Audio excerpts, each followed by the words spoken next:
Video yang saya putar tadi untuk oknum di luar Islam. Itu oknum di luar Islam, bukan Islam. Saya katakan itu, tapi mohon maaf, saya harus sampaikan itu. Kenapa? Dia menggunakan video liberal, oknum-oknum di luar kekristenan, di dalam ranah diskusi. Maka saya harus sampaikan itu. Jawab pertanyaan saya, kenapa tangan diangkat ketika bersolat? Saya tidak tanya, kenapa sholat asar, kenapa sholat maghrib. Jawab pakai data dan dalil. Jawab, Bang Faruk, silakan. Oke, Bang Faruk, sudah jam 1. Oke, dimenangkan juga sekali teman-teman. Sebentar, udah jam 1, ini mau berapa match lagi? Ya terserah, aku bisa besok lagi kita lanjut. Jangan besok bosan lihat kita berdua tiap hari, lusa lagi kalau mau. Ini gue tanggapin ya. Ya 2 match lagi ya. 2 match tanggapin lagi ya. Aku ya. Nanti tanggapin ya, aku, jangan lari lagi ya. 2 match ya, silakan. Aku tadi udah sampaikan ke kamu, saya udah tunjukkan hadisnya kepadamu. Ya, Nabi Muhammad SAW bersabda, "Sholatlah kalian sebagaimana aku sholat." Kalau video yang kau tunjukkan tadi jengkang-jengkang itu tidak termasuk dalam ranah ibadahnya umat Islam, yaitu sholat. Karena apa? Kami terikat dengan 13 rukun ini rukunnya. Di luar dari sini itu menyalahi rukun.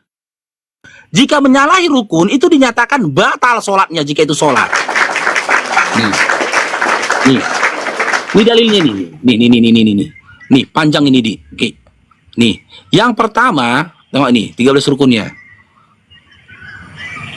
Yang pertama niat, yang kedua takbiratul ihram, yang ketiga berdiri bagi yang mampu, membaca surah Al-Fatihah, ruku, i'tidal, 2 kali sujud, duduk di antara 2 sujud. Nah, membaca tasjid, duduk iftirashi, membaca salawat atas Nabi. Nih, salam dan tertib. Tertib itu maksudnya semuanya dilakukan secara berurut. Nah, kalau perihal kau bilang kenapa tangannya begini, karena seperti itulah dicontohkan Nabi kami. Kalau yang begini, ini yang nyontohkan siapa? Setan yang nyontohkan. Ini. Kalau begini, ini.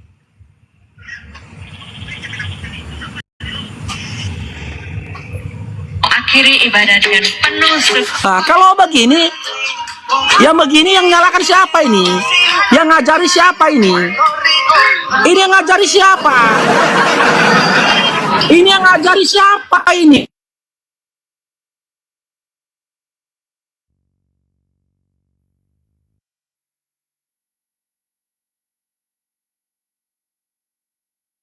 Macet, aduh, macet guys, macet guys, astaga, ya tidak punya data dan dalil terpaksa saya gunakan video, habis itu, aduh, silakan. Loh, ini waktuku, Loh, kenapa ngomong ini waktuku? Sekarang kau jawab, Loh, gimana? Sekarang kau jawab, ya. Yang ngajari mereka joget-joget seperti itu siapa? Makanya saya bilang, iman Kristen ini hadir setelah membantah habis-habisan Yesus. Yesus itu nggak pernah joget-joget. Yesus itu nggak pernah bergitar. Yesus itu nggak pernah main piano. Tidak ada nabi diutus, tidak ada satu nabi pun diutus satria bergitar. Tidak ada. Lantas kau mau menyalahkan mereka, kau bilang yang di luar sana adalah Kristen liberal. Atas dasar apa kau menyalahkannya? Sementara kau sendiri mengakui tidak ada ketentuan dan hukum di dalam iman Kristen yang tertulis dalam Bible kau.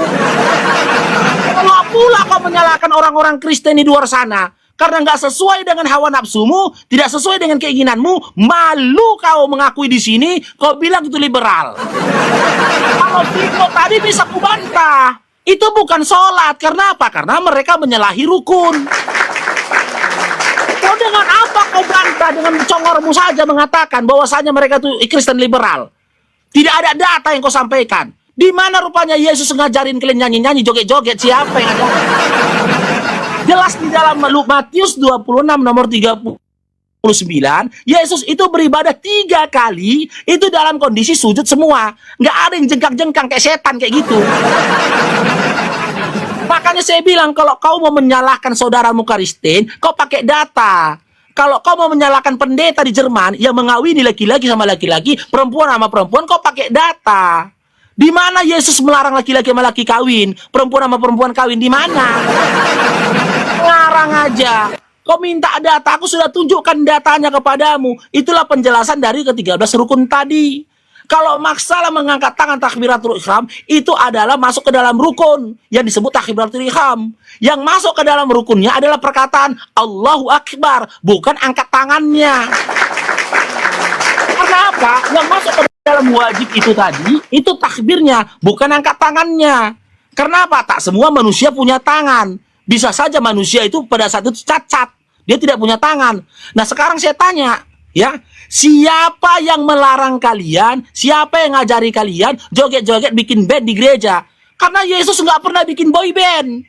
Kalau Yesus bikin band, namanya mungkin Jesus and the Gang, gitu. Siapa yang ngajarin kalian joget-joget di gereja? Waktu saya. Ya, oke. Sekali Ya, kalau tadi aku ngomong kau potong. Mana ada orang Bang Paruk jaringannya kok.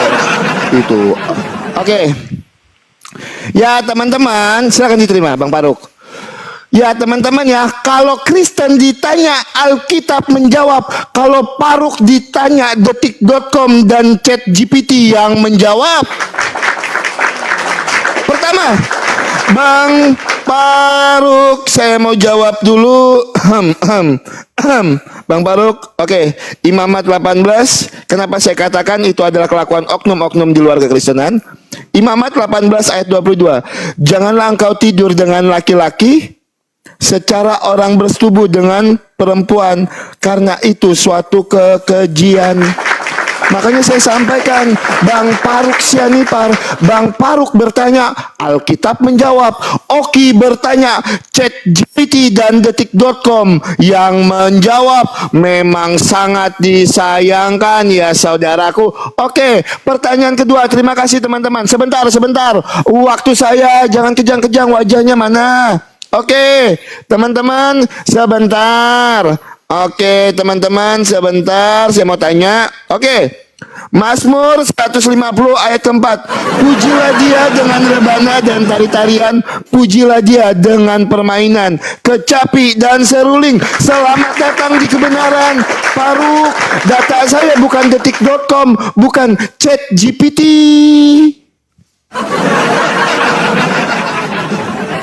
Saya tanya, jawab pakai data. Mampu, lanjutkan. Tidak mampu, silahkan menyerah. Itu. Ketika kalian mengangkat tangan, apa artinya? Waktu sholat, tunjukkan hadisnya, hadis apa, nomor berapa, biar kita cross check. Kalau hadis Bukhari 605 itu tidak berbicara tentang gerakan sholat. Loh, makanya di cross check dulu datanya, saudaraku. Itu. Ya makanya Bang Paruk mau bilang rukun ataupun, tunjukkan datanya seperti saya menunjukkan. Pakai data dan dalil, bukan pakai ChatGPT. Paruk Sianipar, masa pakai ChatGPT dan detik.com? Kenapa? Sudah tidak percaya lagi dengan kitabnya Bang Paruk. Kok pakai detik.com? Kok pakai ChatGPT? Itu saya tanya Bang Paruk. Kalau saya jawab, kenapa kami bersuka cita ketika kami memuji dan memuliakan nama Tuhan? Mazmur 150 ayat yang keempat. Di mana larangan menikah anto dengan anto? Di dalam Imamat 18 ayat yang ke-20. Jelas menjawab. Itu. Ingat di dalam Alkitab kami. Beranak cuculah dan bertambah banyaklah, penuhilah bumi.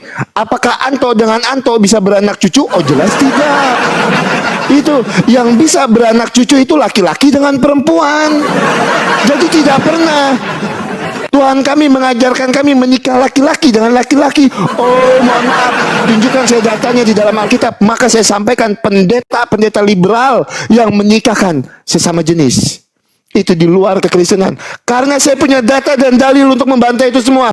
Kota Sodom dan Gomora dimusnahkan karena pernikahan anto dengan anto. Itu data jelas. Itu kenapa kami bersuka cita ketika beribadah. Mazmur 150 ayat yang keempat. Nanti emangnya kalian mengikuti ajaran Daud? saya ditunjukkan datanya itu. Jawab pakai data. Kalau enggak, ini waktu Bang Faruk terakhir ya kan 2 kali lagi tadi kan. Waktu Bang Faruk terakhir, jawab pakai data Bang Faruk. Saya tidak butuh chat GPT, saya tidak butuh detik.com. Yang saya butuh seperti saya tadi, sebutkan hadisnya nomor berapa. Itu yang menyatakan tata cara sholat, tangan diangkat ke atas itu aja yang saya minta. Saya tidak minta berlebihan Bang Faruk. Tunjukkan datanya. Kalau memang hadis Bukhari, sebutkan nomor berapa. Karena kalau hadis Bukhari 605 tidak berbicara tentang tata cara sholat, tetapi sholat maghrib dan sholat apa tadi? Itu saya sudah baca. Bahkan saya tunjukkan datanya. Ayolah. Makanya teman-teman, ketika Bang Oki bertanya, disitulah Bang Faruk mulai putar-putar. Itu ketika Bang Faruk bertanya, Alkitab menjawab dengan kontan. Ayo, masih sanggup? Enggak sanggup lambaikan tangan, tapi enggak mungkin juga lambaikan tangan karena ini match terakhir. Kalah PK, kalah debat. Mohon jangan sakit hati, ini tidak lebih, ini cuma diskusi. Ada kepepatan saya yang salah.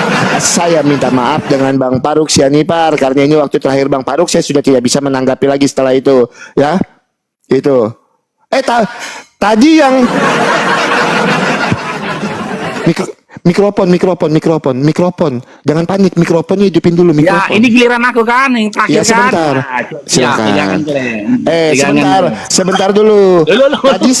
Tadi saya pertama ngomong.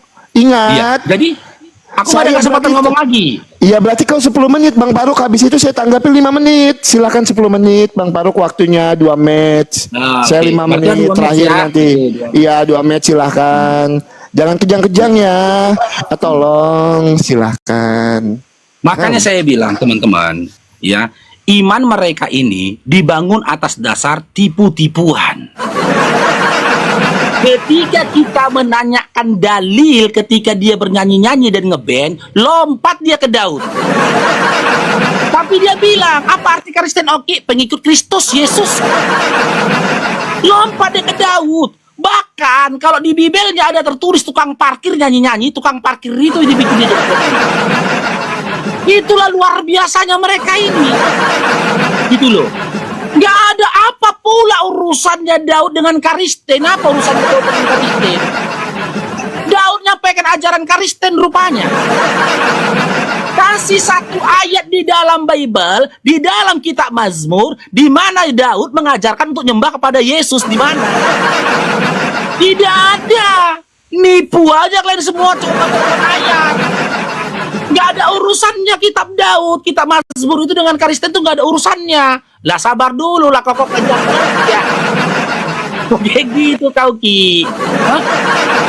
Yang saya minta ajaran dari Yesus. Yesus sujud kalian salto-salto ke belakang. Yesus sujud kalian joget-joget. Yesus beribadah dalam kondisi sujud kalian main band. Sementara dalam kitab Mazmur itu puji-pujian Daud kepada Tuhannya. Makanya kalian ganti iman kalian, jangan lagi Kristen, tapi Kristut yang artinya pengikut Daud. Jangan lagi Kristen, tapi Kristut artinya pengikut Daud. Gitu. Kalau tentang nabi kami, tentang penjelasan sholat kami, itu jelas dicontohkan langsung oleh nabi kami. Dicontohkan oleh nabi kami. Ke-13 rukunnya itu pun disampaikan nabi kami. Contoh ini seperti ini, hadisnya Ibnu Umar, anaknya Umar Ibnu Khattab. Nih. Ini hadis Ibnu Umar. Kau ketik saja di situ hadis Ibnu Umar. Aku melihat Rasulullah SAW sholat, beliau mengangkat kedua tangannya sejajar dengan pundaknya. Nih. Diriwayatkan yang lain dan beliau juga tidak mengangkat kedua tangannya. Makanya saya bilang mengangkat kedua tangan itu hukumnya tidak wajib. Yang masuk ke dalam rukun itu adalah takbiratul ihram, kalimat Allahu Akbar. Lantas kau tanya apa artinya? Nggak ada, diajar-ajarkan artinya. Angkat tangan itu artinya ini, ruko itu artinya ini. Makanya aku ragu kalau dulu kau pernah Islam, Oki. Kalau kau dulu pernah Islam, nggak mungkin kau pertanyakan angkat tangan apa artinya. Nggak ada. Ngarang aja kau. Tapi kalau begini, Ki. Nah, ini. Kalau begini,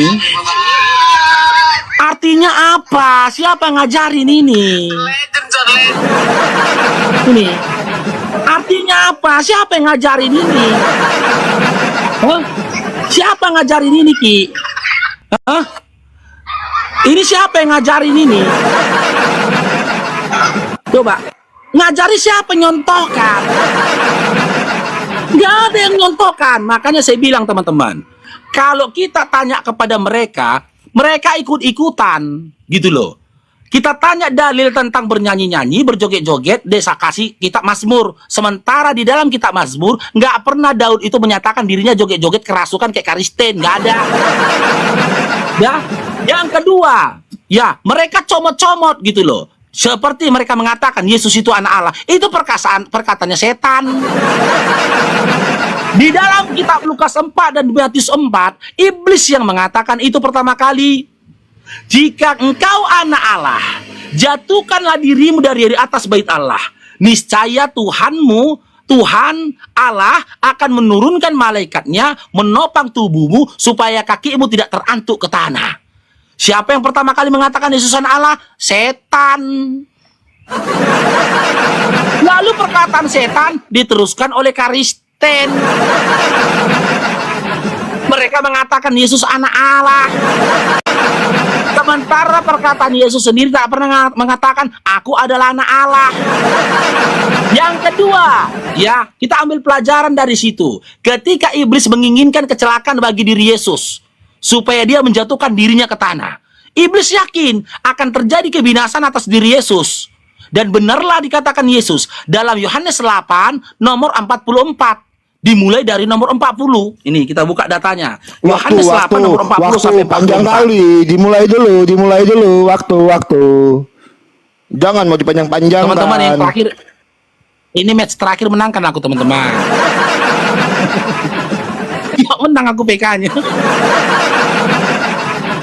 Oke, ini Yohanes 8 nomor 40 sampai 44 nih.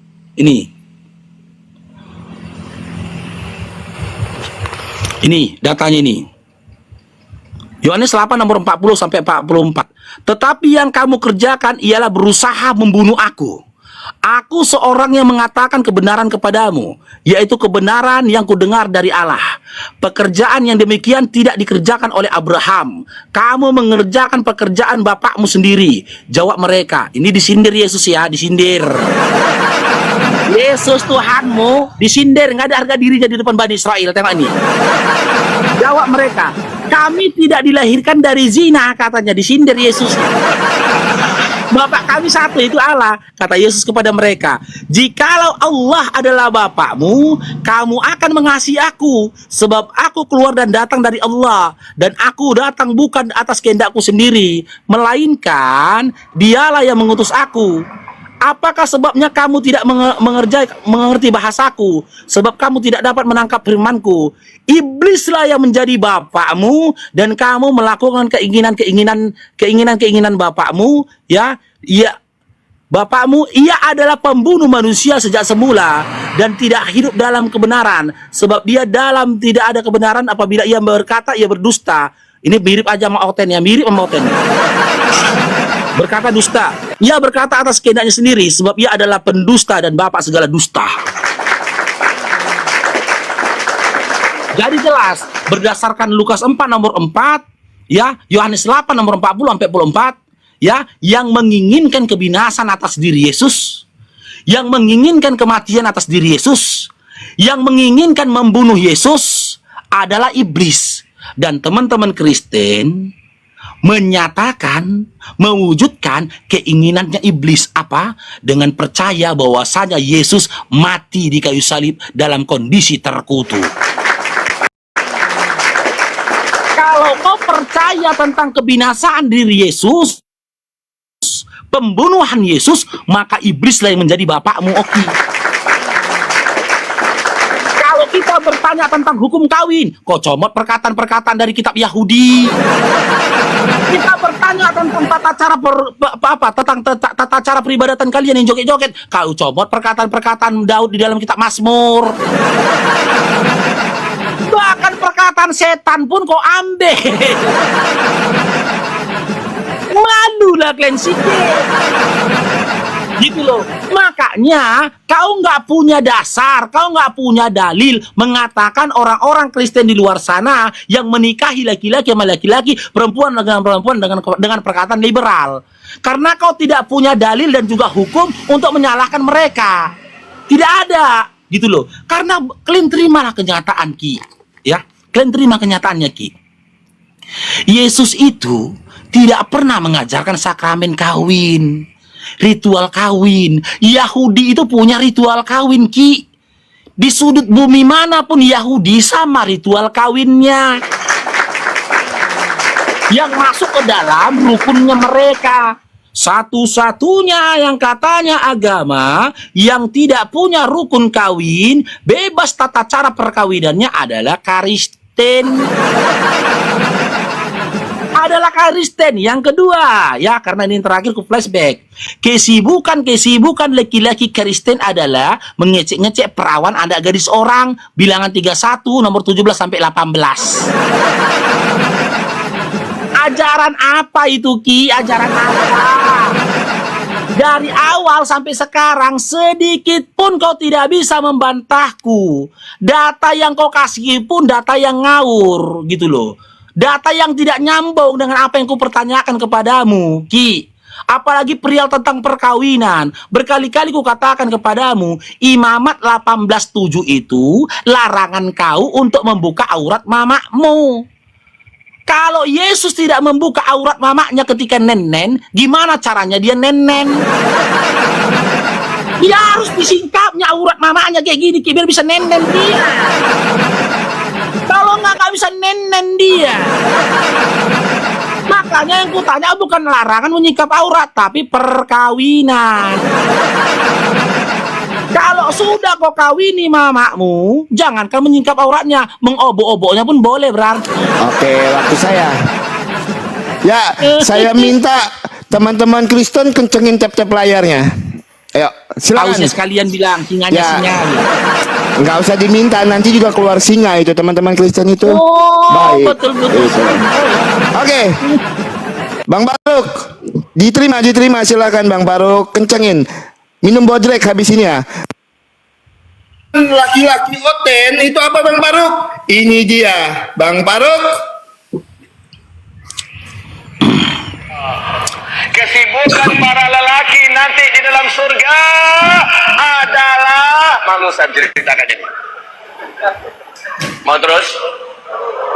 Kesibukan para lelaki. Malu saya menceritakannya Bang Baruk. Kesibukan para laki-laki oten, kata Bang Baruk aja apa? Malu saya menceritakannya teman-teman. Kencengin tap-tap layarnya teman-teman. Oke. Kenapa kalian percaya dengan Tuhan yang mati terkutuk di kayu salib? Tuhan Yesus mati terkutuk di dalam Galatia 3 ayat 13 untuk apa? Untuk menghapus kutuk dosa kami, supaya kami tidak mati di dalam kebinasaan, tetapi beroleh hidup yang kekal. Yohanes 3 ayat 16, karena begitu besar kasih Allah akan dunia ini, sehingga ia mengaruniakan anaknya yang tunggal, supaya setiap orang yang percaya tidak binasa, melainkan beroleh hidup yang kekal. 1 Korintus 1 ayat 18. Ini cukup menjatuhkan hati Bang Baruk ya. Dibaca baik-baik. 1 Korintus 1 ayat 18. Sebab pemberitaan tentang salib memang adalah kebodohan bagi mereka yang akan binasa, tetapi bagi kita yang diselamatkan pemberitaan adalah kekuatan Allah. Nah, dia bernarasi 10 menit, kita nggak ganggu. Tandanya mulai kejang-kejang. 10 menit bernarasi, kita diam. Kejang-kejang, saya diam loh. Itu kejang-kejang saudaraku. Kejang-kejang. Tolong. Jinipritnya dibuang dulu. tolong. Masih waktu saya cuma 5 menit loh menanggapi loh.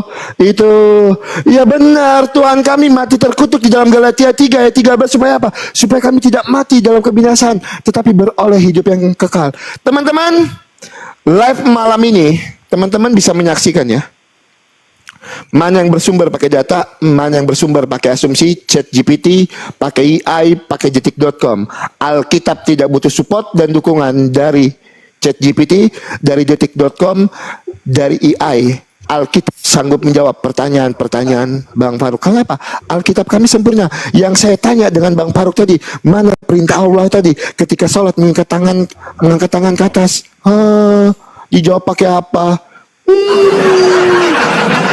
Itu waktu saya. Nah teman-teman, tanda-tanda orang yang kejang-kejang, Bang Tuntul terima kasih banyak, sakit tak berdarah, ya kan? Tanda-tanda orang yang kejang-kejang ketika kita bernarasi, walaupun dia 10 menit kita 5 menit sudah mulai kepanasan. Makanya tolong jin ipritnya dibuang dulu. Kesibukan laki-laki oten apa tadi? Malu saya mengatakannya, sakit Bang Faruk. Sebentar, waktu saya diam. Tolong tertib. Loh, tapi kok tanya aku? Memang saya tanya, saya cuma menyampaikan. Loh, kejang-kejang. Oke, teman-teman, sudah ya masalah ininya. Kita fokus. Kenapa kita percaya kalau Tuhan Yesus itu adalah jalan kebenaran dan Tuhan Yesus itu ajarannya adalah ajaran yang benar? Itu karena apa teman-teman? Kalau kita mengasihi orang yang mengasihi kita itu udah biasa, tapi Tuhan Yesus mengajarkan kita luar biasa. Kasihilah musuhmu dan berdoalah bagi orang yang menganiaya kamu. Masalah laki-laki dan perempuan, Tuhan Yesus tidak pernah membeda-bedakannya seperti data yang saya tunjukkan. Itu yang kedua. Dan yang ketiga, Tuhan Yesus tidak pernah mengajarkan antok dengan antok menikah. Itu kota Sodom dan Gomora dimusnahkan karena apa? Antok dengan antok menikah. Itu. Jadi kalau kita bicara ajaran yang benar hanya ada di dalam iman Kristen. Di luar Kristen tidak ada kebenaran. Cuma Kristenlah ajaran yang benar. Cuma Kristenlah jalan keselamatan dan hidup. Cuma Tuhan Yesus satu-satunya jalan keselamatan dan hidup. Nabi boleh banyak, Rasul boleh banyak, keselamatan hanya ada satu, hanya ada di dalam Yesus. Dari semua pemuka agama, dari semua Nabi yang pernah ajar, cuma Tuhan Yesus satu-satunya yang berani bilang, Yohanes 14 ayat yang ke-6, akulah jalan dan kebenaran dan hidup. Tidak seorang pun dapat sampai kepada Bapa kalau tidak melalui aku. Makanya saya meninggalkan iman saya dan memilih Tuhan Yesus sebagai Tuhan dan Juru Selamat. Kenapa? Saya menemukan kasih, saya menemukan damai sejahtera. Haleluya, praise the Lord. Terima kasih banyak Bang Faruk untuk diskusinya. Bisa minta tolong diulangin Ki 1 Korintus 1 nomor 8 tadi Ki. Kejang-kejang, nantilah kita lanjut besok. Itu boleh kita lanjut bisa besok. diulangi, Ki. Boleh kita lanjut besok. Kejang-kejang. Ini permintaanku loh sebelum kita tutup. Kejang. Ulangin baca lagi 1 Korintus 1 nomor 18 ya. Jangan. Kita sesuai aja. Udah selesai waktunya udah. Jangan diperpanjang lagi. Aku boleh baca Kasihan Ki, biar teman-teman didengar yang sama ngasih saya teman-teman gift Ki. lagi. Sebentar. Kasihan Boleh. teman-teman yang ngasih saya gift lagi. Kita lanjutkan besok malam, oke? Kita lanjutkan besok malam, oke? Keprosan si Oki ya teman-teman. Tengok ya 1 Korintus 1 nomor 18. Apa isinya? Sebab pemberitaan tentang salib memang adalah kebodohan Bagi yang akan, jangan dipotong ayatnya. Sebab pemberitaan salib, sebentar. Sebab pemberitaan salib adalah kebodohan bagi orang yang akan binasa. Jangan dipotong ayatnya. Kejang-kejang. Marah ya. Jengkel ya. Memang adalah kebodohan Bagi yang akan binasa. Binasa karena kamu tidak mempercayai Tuhan Yesus disalibkan. Itu adalah kekuatan Allah. Jelas Nggak bisa ayat kami kau menyatakan. Narasinya nggak bisa kau cerna Ki. Sebab pemberitaan cerna. salib. Kejang-kejang mau lanjut. Kasihan teman-teman saya yang menggit.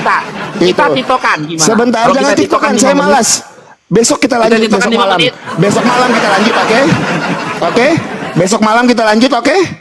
Nggak, aku besok malam nggak bisa karena hari Oke, Senin nanti aku kita kerja. atur lewat DM, Hari lewat Senin aku kerja. lewat Aku bisa Bunda Esti malam ya. kalau besoknya libur, ya. Oke, nanti kita atur lewat Bunda Esti ya. Oke.